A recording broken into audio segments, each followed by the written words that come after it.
All right, welcome back to operating systems. So, yikes, not a lot of people here. So either the heat scared you off, virtual memory did, which hopefully is more thing, or I did, so hopefully not me. But yeah, don't blame me, this room is terrible. All right, page table implementation. So more about that. So that's like, this is either the hardest thing historically or like the second hardest thing in the course. So we go over it again. Yeah. What is the first hardest thing in this course? Threads and synchronization, data races. You did not do this. Yeah, so. Sounds horrible. Oh, it'll be lots of fun. All right, so remember, this is what our page tables look like on a normal system. So your ARM processor, whatever, this is what it currently looks like. Our page size is 4 kilobytes. So we have 12 bits for the offset. And we have multi-level page tables, so each of our page table fills up an entire page. Page table entry is 8 bytes. Therefore, we can have 2 to the 9 entries in our page table. So it looks like this. We have 3 levels of page tables because we support up to a 39-bit address. L2, the entry in L2 points us to L1, L1 points us to L0, and L0, that's how we finally look up the address that we're trying to translate for. So, any questions about this at all? That makes sense last time? All right, good. We're like 10 times better than last year, so that's great.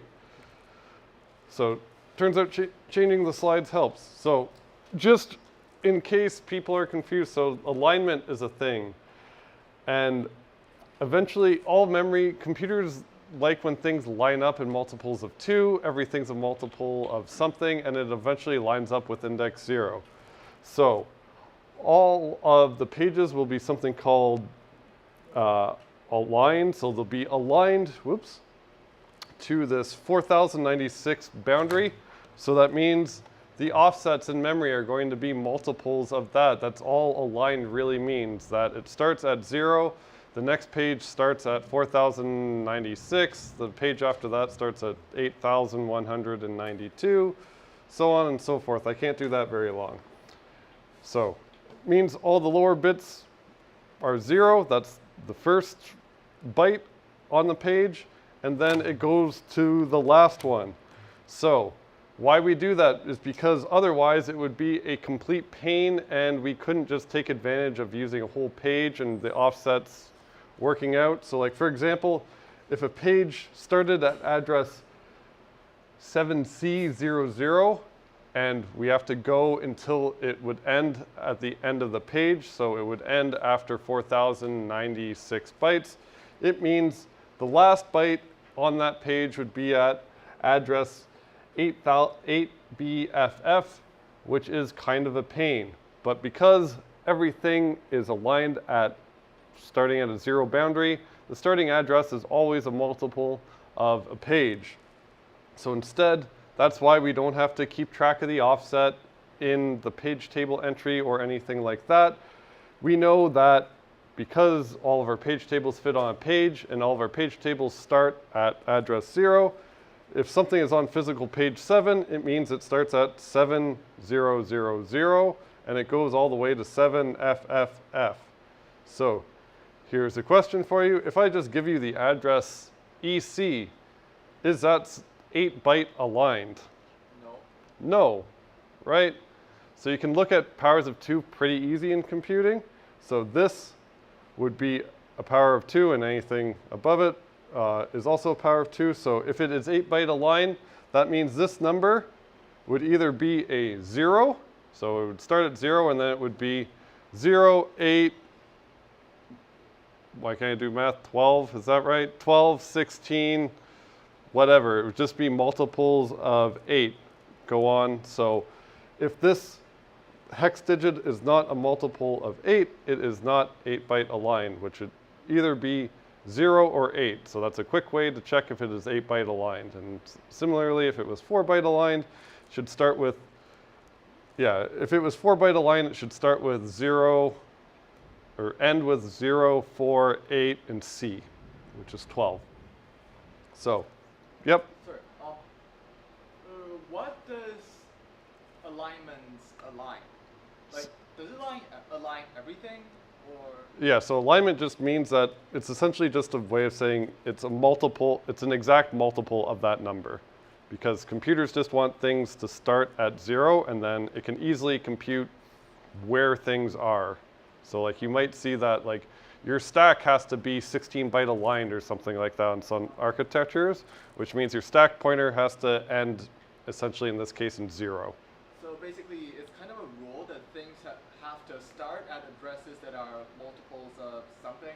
Yeah, yeah, so it's just a rule. Things start at multiples of something, makes your life a lot easier. Yep. Okay. So like in this case, like the address for EC will be like 4 bytes aligned, right? Because C is multiple. Yeah, so that would be a multiple of 4. So it would also be 2-byte aligned, it would also be 1-byte aligned, although 1 byte aligned is not really a thing. So essentially alignment's just multiples of things. So if you get an address where it's like ends in a 3 or something, computers only like things in multiples of 2, so it's not a power of 2. So if it had a 3 over there, your computer, spoiler alert, is probably going to be way slower if it can even handle that without crashing. So yeah, that's just a thing that comes up with computers. It just makes life a lot easier. So we did this before. We simulated the MMU to get some addresses. Anyone want to go back to that, or we can go back to it later and play around with it? All right, let's play around with it later and get through what we need to get through. Otherwise, just remember that each process would have its own unique page tables, so it would have its own unique L2 page tables, because those are the things that implement virtual memory. So every process gets its own page table.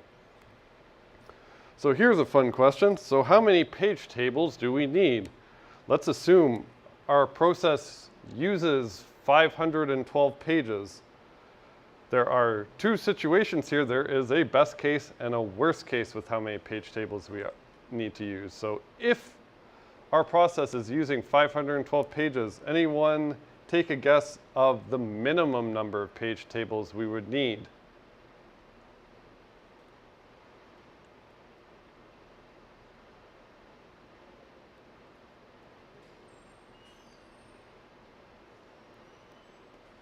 Yep, just 1.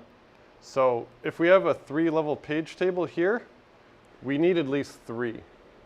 Unless we like recursively call one again, which I guess, yeah, which would be weird. Not quite work. Yeah. How many pages are in a page table again? How many pages are in a page table? Yeah. So here in a page table doesn't actually contain the pages. Yeah. A page table just points to pages. I meant the pointers to pages. So there's 9 bits here, so each page table has 2 to the 9 entries, That? which is 512. We only need one page table then, right? So even to translate a single address, we need one L2, one L1, and one L3. Yeah. So even for a single address, we need 3. So if my program used 512, how many would I need? 3. 3 at minimum, right? So if I had, it could be a situation where I have one L2 page table. It points to a single L1 page table, which points to a single L0 page table. And then this L0 page table has all 512 entries pointing to different pages, each one the program uses. All right, yeah. Sorry, like I guess there's some like conceptual misunderstanding here. It's just so like it's designed to be like a page table has like 2 to the power of 9 entries, but like technically like if we were to design to be lower if you want to, but it just to be the case like of modern computers we use like. Yeah, so this whole thing, the reason we do this, that there's 2 to the 9 entries, is remember that we're making a page table fit exactly on a page. Oh yeah. And that's because of that. So the number of entries we can fit in our page table depends on our page size and how big our page table entry is, if we're doing this. And another reason we're doing this is because the page table entry, like it doesn't have to store an offset or anything weird like that, because everything's aligned. So if in L2 it points to physical page 8, that contains the page table for L1, and it spans that entire page. We don't have to do any weird things where we have to like keep an offset or anything. We know where it starts and where it ends because everything's aligned. So you could come up with a system where that's not the case, but it's going to be real ugly. And it's just nice if memory's a page, page tables are on pages, everything's on a page. Yep. So, sorry, I probably did not get what you said before coming in, but the register SATP, is that a physical register? Is there one for every process? Yeah, so this SATP register is a register on your CPU that points to the L2 page table. It would be something that your process isn't allowed to change. So this would be determined by the kernel. Each process has a different L2 page table, so it needs a different register? No, so it'd be the same register, just the value in that register would change. Oh, so when a process is loaded in, it will change the value. Yeah, so when your process gets context switched in or set up for the first time, the kernel is going to have to create an L2 page table, create all the page tables, set that register to point to the L2 page table, and then whenever it context switches in and out, it would also have to change that register, so it's pointing to your address space. Cool. Okay, what about the worst case? So we said 3 pages is sufficient. In the best case, where they all fit on they all fit on the same L0 page table. What is the worst case if a program's using 512 entries? 3 times 512. 3 times 512? Wait, We have 512 L1 page tables, each 500. how many L2 page tables can we have at maximum? One. So you can only have one L2 page Oh, table. that would be 2 times 512 plus 1. Yeah, so in this case, we would have, in our worst case where we got super unlucky or just like someone hates us, in our L2 page table, we could just have it full of entries. So it could have all 512 entries pointing to different, unique L1 page tables. So there would be 512 full, right? And each of them point to an L1 page table. So I have this. Each of these point to an L1 page table. So how many L1 page tables would I have? 512. And then in each L1 page table, well, it could just point to a single L0 page table because it just has to translate one address. And then in here, in my L1 page table, it also just points to one thing, which would be, the actual physical page that I care about. Something like that. So, whoops.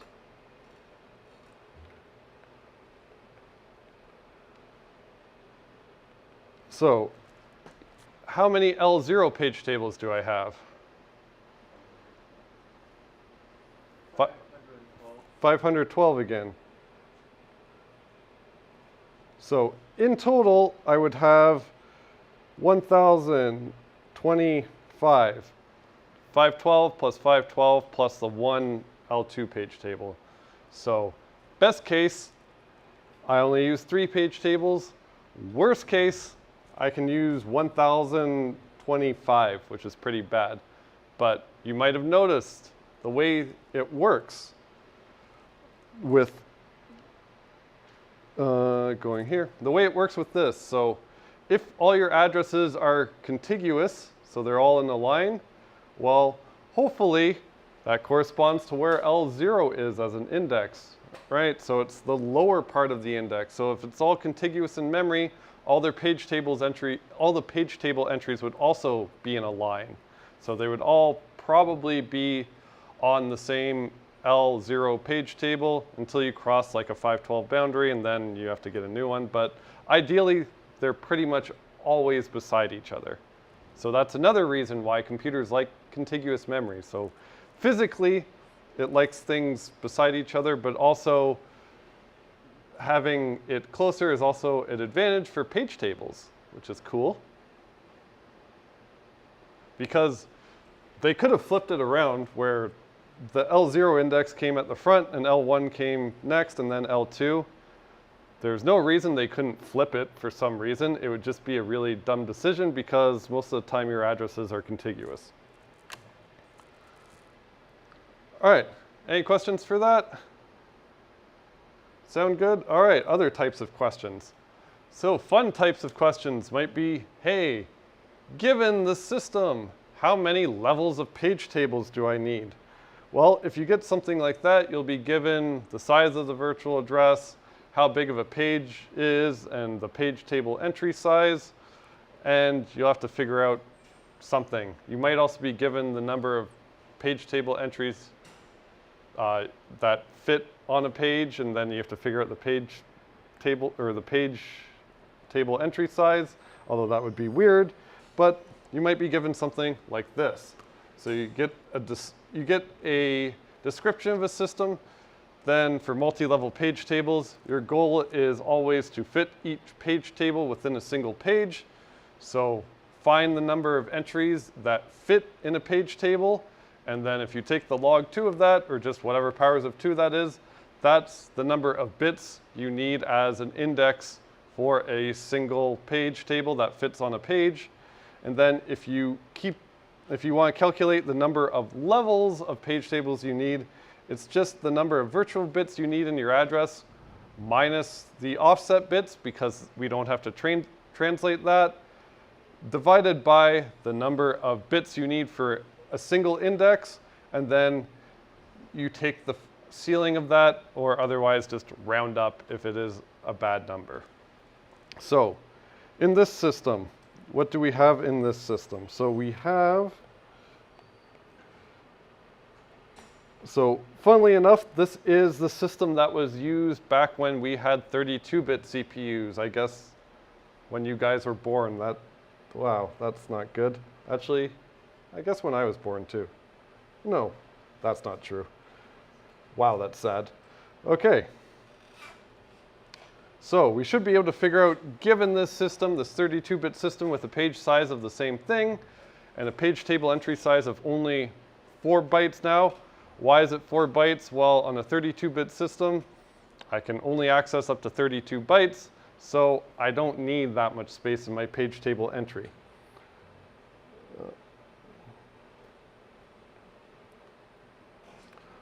So, whoops.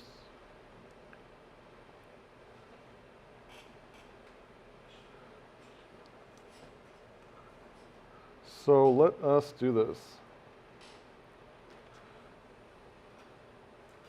4 byte.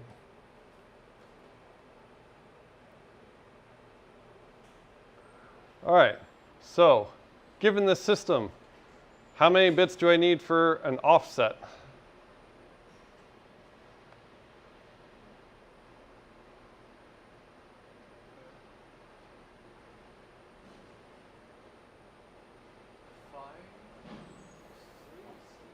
Five, 3. Oh, that looks like 21 to me.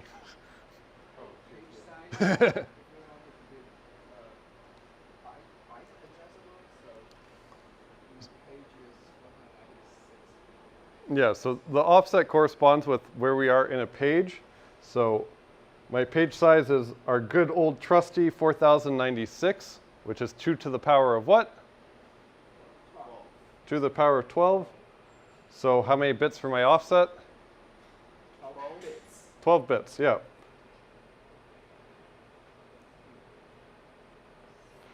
Okay, well, knowing that, how many entries, How many page table entries can I fit on a single page?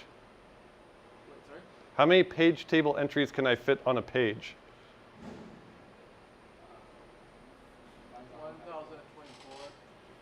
1024. 1024, or I could also just change this to the power 2, Yeah. and then to the power of 12 divided by to the power of 2 is the same as 2 to the power of 12 minus 2, which is to the power of 10. Or if you wanted to, that's 1024. That's a lot of 2's. Computers like 2's, so.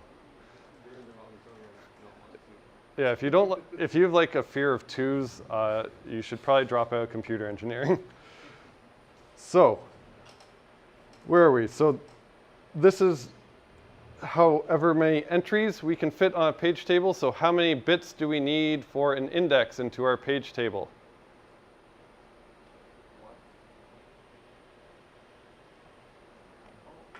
10, right? Because we have to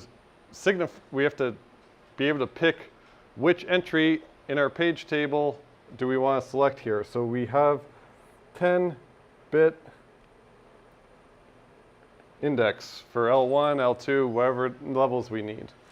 So in here, our formula was the number of levels we need is equal to the floor of the virtual bits minus offset. That's also offset, so that's fun. Divided by index bits. So for this, how big was my virtual address? 32 bits. How many offset bits did I have? 12. How many index bits did I have? 10. I take a ceiling. So in here, thankfully it's 20 divided by 10 ceiling. And then that's just 2 because it's a nice number. So if for some reason this system was like, hey, I want a 33-bit virtual address. Well, the only thing it would change in our calculation is this number. So this would change to 33, and then suddenly it's 21 divided by 10 and rounding up. And that's just, well, that's not even rounding up, that's just going up. So it would be floor of 2.1, whoops,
Okay, yeah, so for this question, this was like a system back in the day that was 32-bit virtual addresses. Your physical addresses were also 32-bit, so this is what they had back in the day. All right, yeah, sorry about that, had to change the microphone. All right, so there's the answer for that. So yeah, you might have imagined, we kind of said this at the beginning of last lecture, that using multi-level page tables is really slow. So we have to follow the pointers, well, you essentially follow the pointers, and likely we're going to access the same ones every time, or at least close to it. Sometimes your process doesn't use that many pages at a given time anyways. So what's the solution? Throw a cache at it. That's a favorite computer science solution. That's the solution to this. So the cache for your MMU is something called the TLB. Stands for Translation Lookaside Buffer. Why they named it that, I have no idea, but whatever, that's what they named it. So what the TLB will do is essentially keep track of the virtual page number and what the final page table entry was. So whatever the final page table entry, it would have that in its cache, so it doesn't have to go through all the levels of the page table as long as there was a hit. So if there's a hit, it's going to use all 21 or 27 bits of the virtual page number, check it in its cache. If there's a hit, it follows the green line, and it just throws the translation in there. Doesn't have to walk the tables, doesn't do anything. It caches the final page table entry. Then, if there is a miss, it's the red line. So you follow it. Then we have to do the translation we did before. So it would have to start at the L2 page table, go to the L1, then go to the L0, and then it would go ahead and populate that in the TLB so it doesn't waste its time doing that. And then whatever it looked up, it would also do it for the translation. You'd get the final translation. So, makes sense? TLB, cache for page table entries. Yep. So TLB is kind of like fully associated cache. So TLB is no longer a direct address array, right? You need to look through it linearly from the TLB. Yeah, so it could be fully associative or whatever. That's up to them. Yeah, but it's no longer an array, right? You cannot just index it. Yeah, so it's no longer an array, but you know, the architecture people are smart. They know how to do caches. So I'll leave that to your architecture course. All right, so cool. TLB, any questions about the TLB? Just a big cache. All right, other things you might be asked because there is a TLB, because remember, we want to say that, hey, we want our performance using virtual memory to be as close to physical memory as possible. So let's assume that there's only a single page table, which only has the one additional lookup. If we want to compute effective access time, so that is like the access time you actually see, well, we have to take into account our TLB. So if there is a TLB hit and it is in the cache, well, it will do what you said. It will take some time to find it in the cache. Hopefully it won't be that slow. So the time, if there's a TLB hit, is the time it takes to find it in the cache, plus the original memory access, the physical memory access that we can't get rid of anyways. If there is a miss, well, it still searched the cache, and then it failed. So it would have to essentially walk the page table. In this case, because it is only a single level, it just has one access to an L0 and then an access, the original memory access. So if we had 3 levels of page tables, this number I'm multiplying would be 4 instead. So in that case, the effective access time is alpha, and alpha is just the proportion of cache hits. And then, so it's the proportion of cache hits multiplied by the time it takes if there is a hit, plus all the missed times. So for example, if we had an 80% hit ratio and it took us 10 nanoseconds to search the TLB, and normal memory accesses took 100 nanoseconds, if we had to calculate the effective access time, well, 80% of the time it would take 110 nanoseconds. So the original memory access plus the 10 it took to search it. And then 20% of the time when we had to walk the page table and do the translation, it'd be 10 nanoseconds for the search. And then our 2 memory accesses, which would be 200, so 210. And then if we throw all these numbers together, our effective access time is 130. So essentially, normally if we didn't have virtual memory, it would always be 100. This case, it's 130, so it's 30% slower, which isn't that bad with all the benefits we get from virtual memory. So any question about that? Simple calculation, not too bad. So fun things, and then we can see it in action. So context switches. Because it would switch that root page table register, and they would point to the same page tables, depending on how your CPU is implemented, well, this cache might be really dumb, so it would only be valid for the page tables you are using. So you would have to handle the TLB and flush the cache if you context switch over to another process that has a different address space and has a different L2 page table, which would have different mappings. So you either have to flush the cache, or that cache has to be aware of processes. So some architectures in the TLB, it will also have a process ID tagged with each entry, so they're only valid for a certain process. Some of them don't have that feature, in which case if you context switch over to a different process, you have to flush the TLB. So most implementations just do that. On RISC-V, you have to do this instruction, this sfence, whatever, horrible name. Essentially all it does is flush the TLB. On x86 or like Intel chips or AMD chips, if you change the base table register or their version of SATP, it will automatically flush the cache for you. Yep. Sorry, what does flush mean? Like So clear? yeah, flush just means clear. Okay. So just get rid of all the entries in the cache, because the new process might have the same virtual addresses that map to different physical locations, so it's not valid anymore. Interesting word choice. Yeah. All right, TLB testing. So you can actually see the effects of this. So let's do the fun thing. So there is this little program that was written by good old, oh, wait, not that one. So yeah. So that's our test. So there is this little program, test TLB, that was written by Linus Torvalds, that wrote the Linux kernel, or at least started the Linux kernel. So what this program does is let you see the effect of your TLB. So it takes 2 arguments. So, whoops.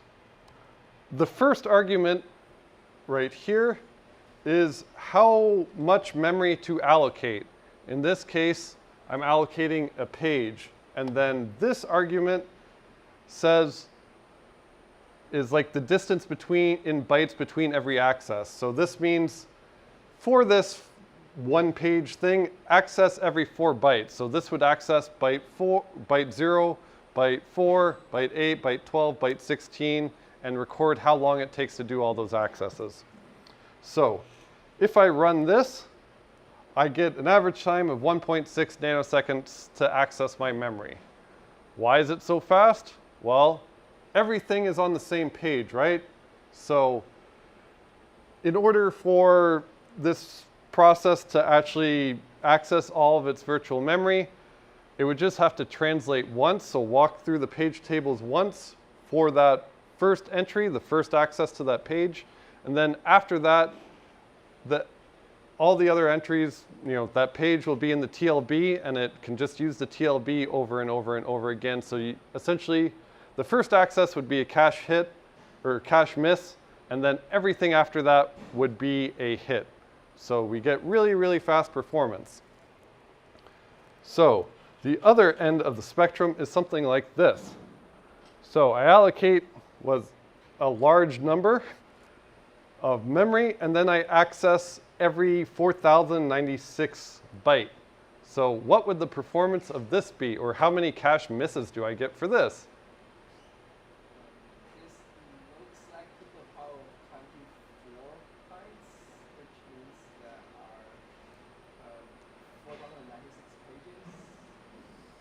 sir. But what is that weird number before 4,906? That's 220. 2 to the power. This? A lot of memory. More than 2 to the 21.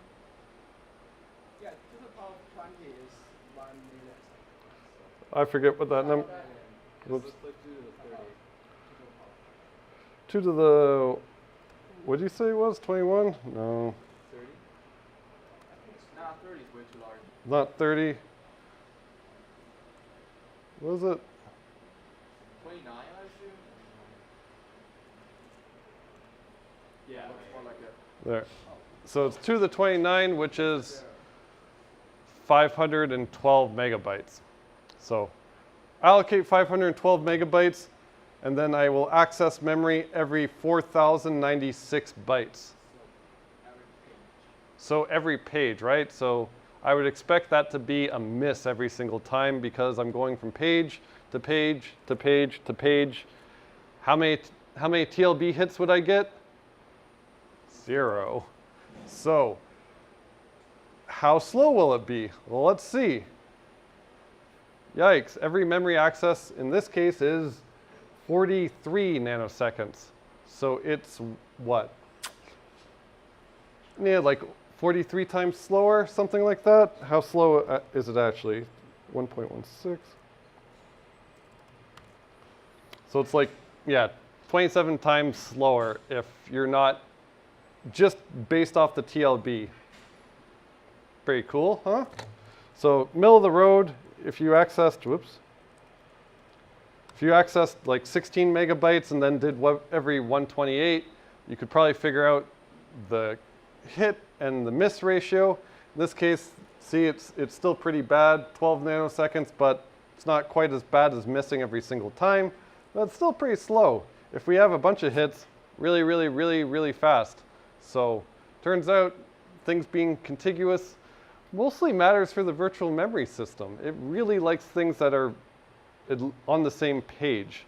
And your kernel, it allocates memory to you in pages. It only cares about pages. That's all it cares about.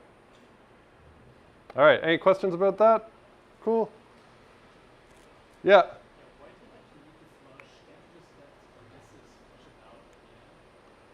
So you have to flush when you change between processes. Yeah, but why can't you just let the misses get the previous things out? Because once the misses stay in place, like when you miss and you save it again, it stays in place of the new one, of the old one.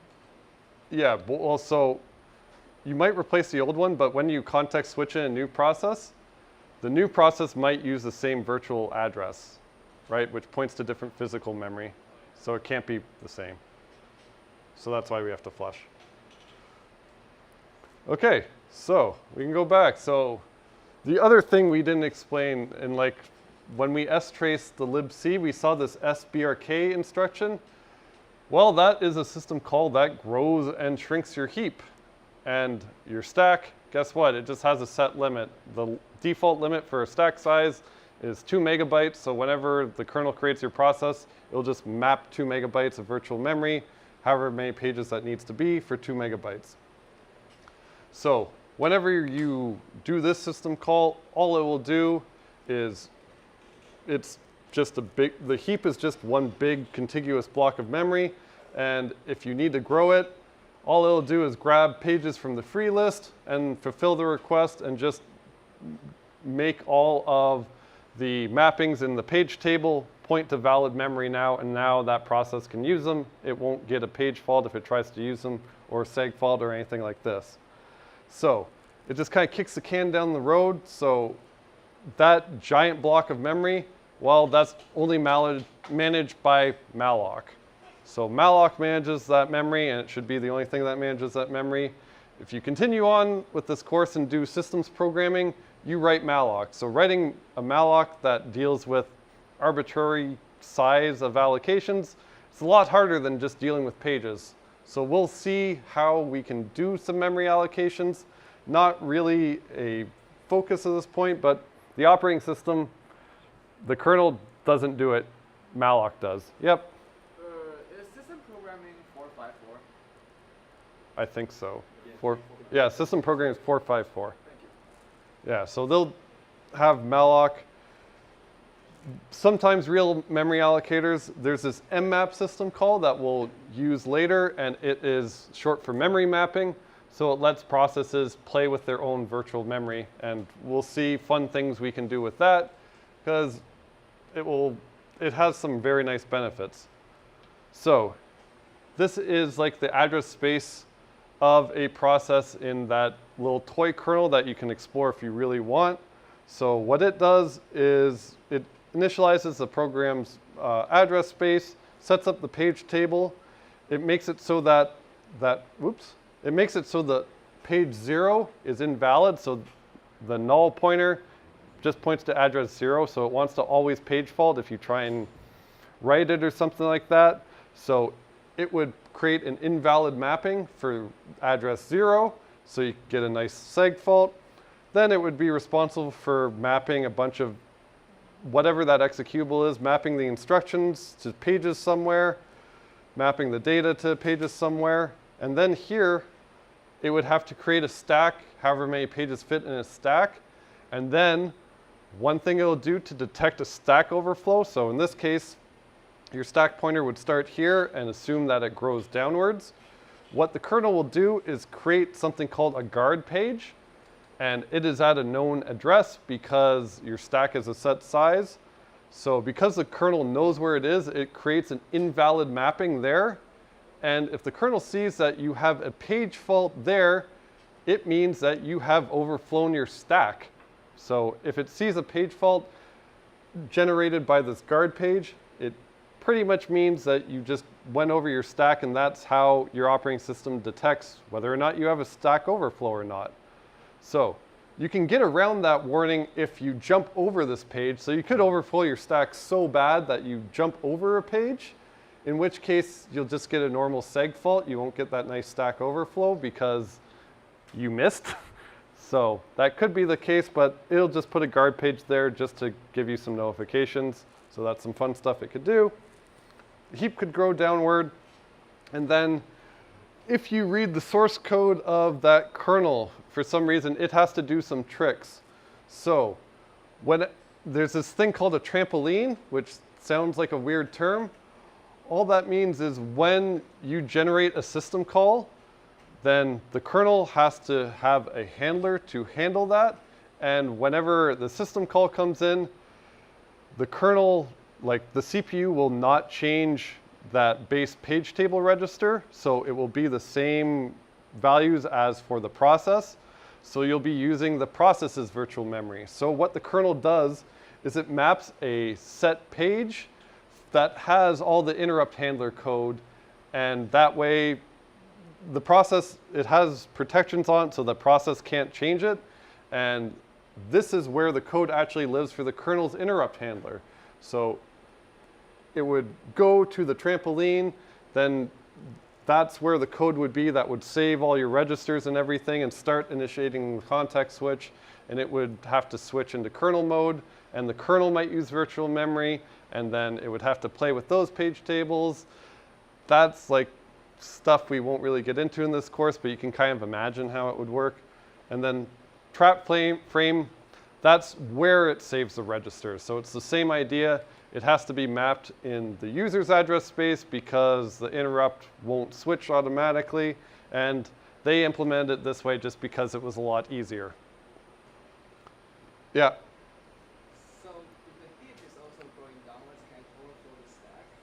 Yeah, so the question is, well, if the heap is going downwards, can it also overflow the stack? So the answer to that is yeah. So you could put a guard page in between that, but usually the heap is at like the top of the virtual address range. So if it grows down, and it's likely that by the time it reaches anywhere near the stack, your machine's going to be out of memory anyways. So like it would be at the top. So you would need, in order to overrun the stack, you would need to use like about 512 gigabytes of memory to crash into the stack. So likely your computer will run out of memory before then anyways. But if you wanted to, you could put a guard page between the stack if you wanted. All right, so other fun things that the kernel can do. So system calls are slow. The kernel can provide some fixed virtual addresses. that you can read kernel data without a system call. So like, for example, some system calls that might need to be fast, like really fast, or like getting the system time. And all you're doing is reading information. So to make it fast, this is like the only exception where you don't make a system call for something that looks like a system call. The kernel maps a page into your address space and maps it to the page it controls that has the information for the time. So that way, you don't have to do a system call if you want to get the current time.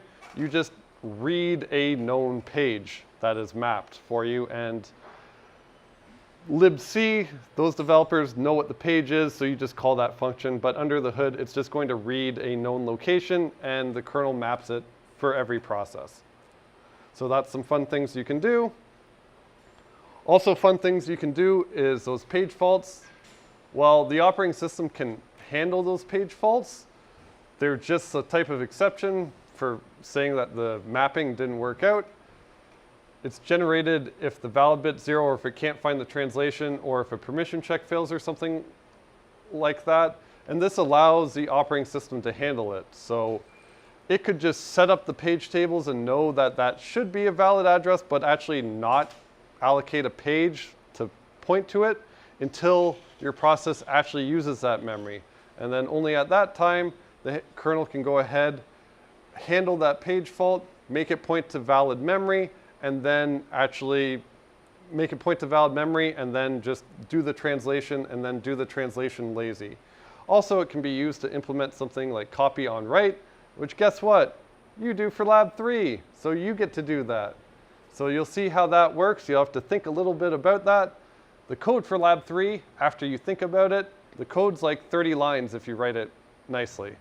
So you get to implement that. So for lab 3, start with the default copy, then do copy on write. But this also allows the operating system to like map memory to disk, do a whole bunch of fun stuff that we'll see a bit of in the next lecture.